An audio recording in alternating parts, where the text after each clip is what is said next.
Magandang umaga. Ako si Christine Hernandez. Mga kapwa mamamayan, nakatayo ako sa inyong harapan ngayon hindi lamang bilang isang kandidato, kundi bilang isang kapitbahay, isang kaibigan at isang boses ng mga tao.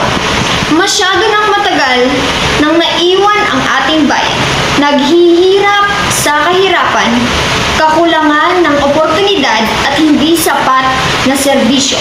Kailangan natin ng isang lider na mauunawaan ang mga pangangailangan ng lahat ng mga residente.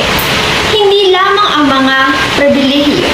Ang aking pangitain para sa ating bayan ay isang lugar kung saan ang bawat isa ay may akses ng dekalidad na edukasyon. Abot kayang pangangailangang pangkalusugan at isang ligtas at komportableng lugar na tatawagin nilang tahanan. Naniniwala ako sa isang pamahalaan na pamumuhunan ng mga tao nito na mabibigay prioridad sa mga programang panlipunan at kagalingan ng komunidad. Sama-sama, maaari tayong bumuo ng isang mas maliwanag na kinabukasan para sa bawat isa sa atin. Think twice, vote twice. Christine Hernandez, number 7 sa balota. Magandang araw sa inyo mga kababayan, mga kaibigan. Tapos na ang panahon ng mga walang laman na pangako. Kailangan ng ating bayan ng isang leader na uunawaan ang kapangyarihan ng pagsusumikap, ang kahalagahan ng paglago ng ekonomiya at ang mahalagang papel ng pribadong negosyo. Naniniwala ako sa isang mas maliit, mas mahusay na pamahalaan na hindi pumipigil sa pagbabago at oportunidad. Ang aking plano ay nakatuon sa pag-akit ng mga negosyo, paglikha ng mga trabaho, at pagbaba ng buwis. Sa pamamagitan ng pagpapalaya sa kapangyarihan ng libreng merkado, maaari tayong lumikha ng isang maunlad na kinabukasan para sa atin, kung saan ang bawat isa ay pagkakataong makamit ang kanilang mga pangarap. Pagitan ng pagpapalaya sa kapangyarihan ng libreng merkado, maaari tayong lumikha ng isang maunlad na kinabukasan para sa ating bayan, kung saan ang bawat isa ay may pagkakataong makamit ang kanilang mga pangarap. Gawin natin ng isang simbolo ang pag-unlad at oportunidad ng ating bayan. Muli, maraming salamat na kung saan muli ako ay tatakbo bilang isang mayor at inaasahan ko ang inyong mga suporta. Maraming salamat at aking pakikilala ang aking pangalan. Ako nga po pala ay si Mary Jane Marcos. Salamat sa inyong suporta mga kababayan.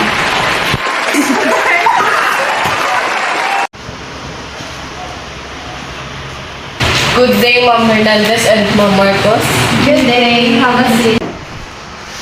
Thank you both for taking the time to speak with me. Let's talk about your visions for our town. Mayor Hernandez, marami kang nabanggit tungkol sa mga programang panlipunan. Can you be... Of course, my plan includes a progressive tax systems that ask more from those who have more. Kailangan natin tiyakin na ang pinakamayamang miyembro ng ating komunidad ay nag-aambag sa kanilang patas na bahagi upang suportahan ang mga mahalagang serbisyo tulad ng pangangalagang pangkalusugan, edukasyon, at abot-kayang pabahay. It's about fairness and ensuring that everyone has a chance to succeed. San Marcos, inaakusahan ka ng iyong mga kalaban na hindi mo naiintindihan ang mga pangangailangan ng mga manggagawa. How do you respond to that? Hindi sa wala akong pakialam. Ako ay isang negosyante at alam ko kung ano ang kailangan para sa magtagumpay.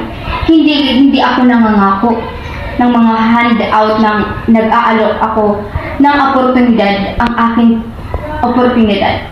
Ang aking plano ay magbubukas ng mga trabaho, pagpapataas ng sahod, at magbibigay ng bawat isa sa pagkakataong bumuo ng mas magandang buhay para sa kanilang sarili. It's not about handout.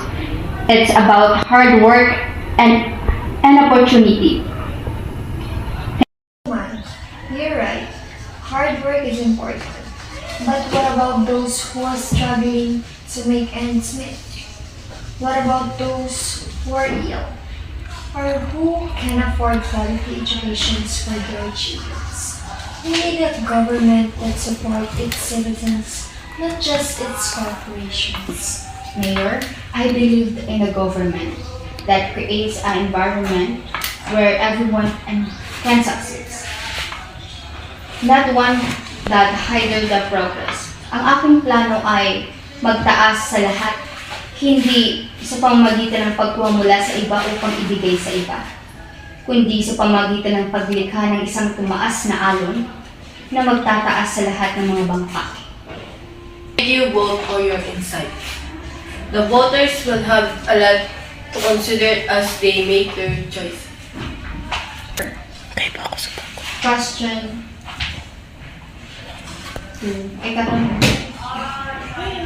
Shane, thank you for your presence and good luck for your journey. Thank you. Thank you.